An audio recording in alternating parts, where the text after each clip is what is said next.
the printer has now talked to the computer and said, I'm a printer. Yep.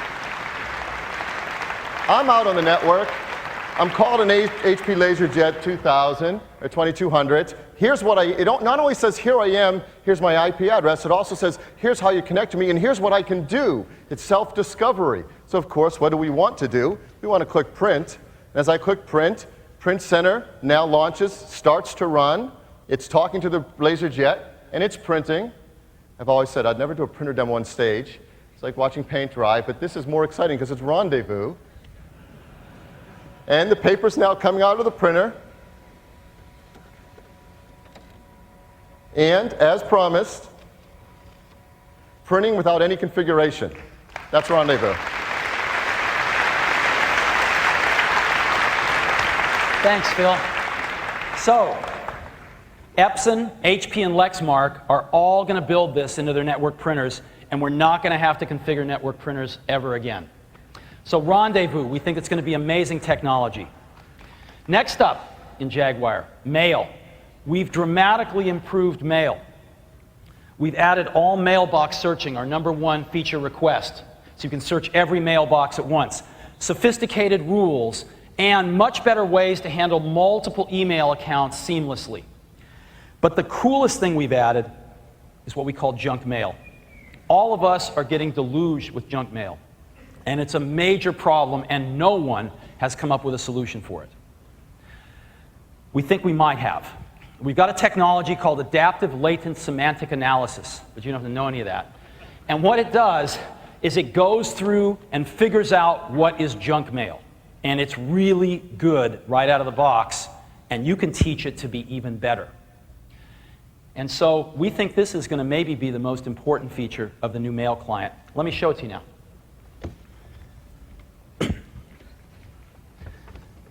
We launch mail here. Whoops. All righty. Let me go to my backup system here.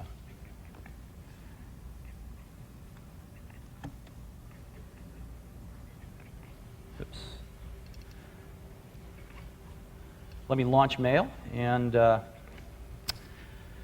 okay. Get rid of the dock here. So this is our new mail client, and I can select a message. You've noticed we've added threading in here. Whenever you have threads on an email message, we'll automatically highlight them for you. This is part of the new rules system. You can add your own rules. It's very, very simple to do some pretty sophisticated things. So let me go ahead and search for a message in here. I'm going to search for Dan, and look at how fast that was to find all my messages from Dan in this mailbox. Let me search for switch. I want to find something on the switchers campaign, and there isn't anything in this mailbox about switch.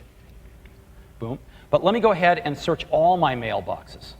I can go in and say switch, and this is searching every mailbox in my system. Boom, instantly find stuff that I might want to have here, switch on the light, etc. And so that's cool.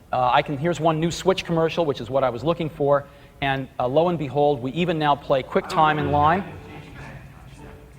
Everything about it is just so much simpler. So QuickTime in line in mail messages. But the coolest thing is junk mail.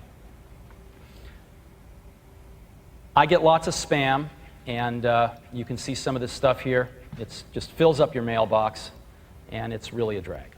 So what are we going to do about it? Well, junk mail, you go to the mail menu, and there's junk mail, and we've got 3 settings: off, training, and automatic. And we're going to ship it in training mode. And when you turn it on, it automatically identifies what it thinks is all the junk mail in your mailbox and turns it brown. Right? Okay.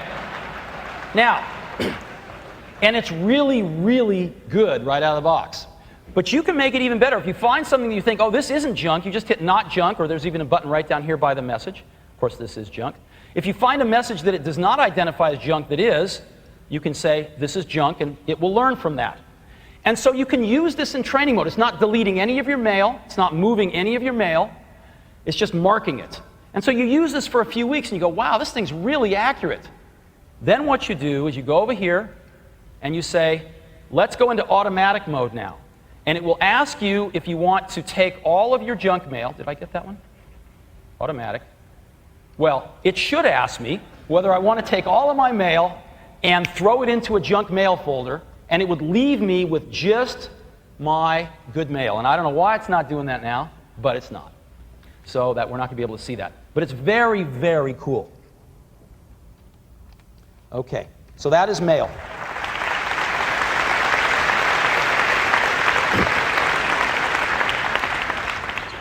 We think the coolest feature is going to be junk mail. It's super easy to use, and I think when you use it, you're going to be blown away. We are inside Apple at how well this works. So that's mail. Next is address book. As you may know, the address book we shipped in prior versions of Mac OS X was not great. We've done something really, really great here. A lot of apps have their own databases for information about people.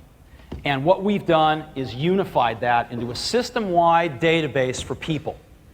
One place where all that information can go, and it can be used by any application.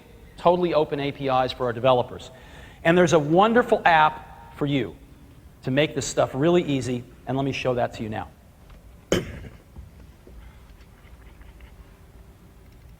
This is Address Book, and it's a very, very simple app to use, but it's actually quite a sophisticated app. It handles groups here, and it handles going to LDAP servers and searching for things there. But I'm just going to use it like this, and it's very, very easy to find things as well. So let me first go ahead and show you editing. I'll go back to myself here, and I just go into edit mode, and I can just tab around this thing to edit. It's really, really fast and really, really simple. So I'm going to put in the company Apple here. And I might want to add a new phone number here, and I might want to add a new work phone number, maybe I'll add a new address, and I've kind of messed it up here. But you see when I get out of edit mode, it figures out what it needs to have and eliminates everything else and makes it nice and clean for you. Again, we have full LDAP searching. Let me go search for Phil. I found 4 Phils. I can just cycle through them like this, very fast, and it's super easy to find stuff. So here's Phil Schiller, and we've built in some cool behaviors on this information. On vacation, you can see the rollovers here. So on vacation, I click down.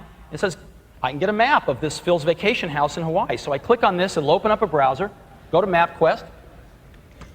And give me a map. Right? Not too shabby. I can also go over Phil's email address and say, hey, I can open his iDisk in his public folder.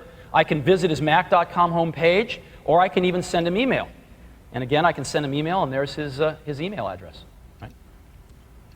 Very simple.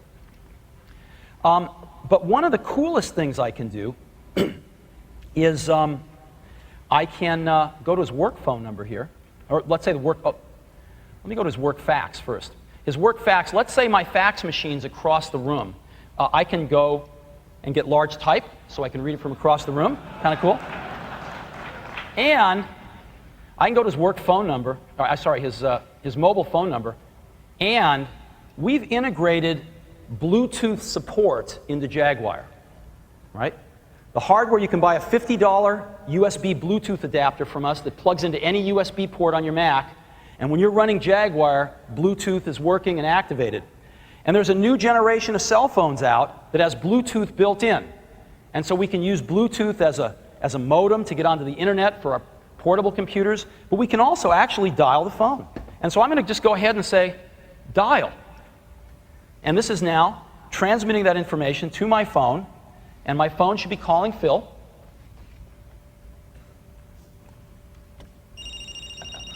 And there he is. Who could it be? Howdy. Hi, Steve. Okay. Now,